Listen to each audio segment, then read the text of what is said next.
Welcome to Luca and Miguel. Enjoy the video. You start by cutting power and removing distractions. Unplug the charger, USB devices, and SD card, then hold the power key for 10 to 15 seconds to force a shutdown. Once done, wait about 10 seconds and plug the original charger back in because many black screens are simply low battery or peripheral conflicts.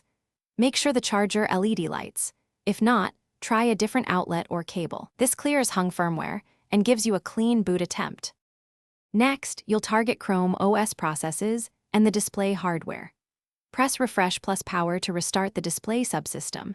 This often fixes a blank screen without a full recovery.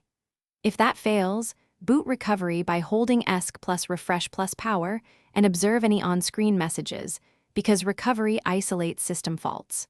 For hardware-level resets, use the HP model's reset pinhole or key combo to reset embedded controllers. This reinitializes. Finally, you verify whether the internal panel or the GPU is at fault by connecting an external monitor. If the external shows video, the panel or cable needs attention.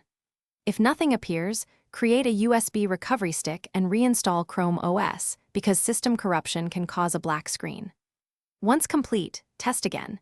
If the screen remains black, document LED codes, steps tried, and any sounds. Then contact HP support or an authorized shop. This saves time and prevents unnecessary parts replacement.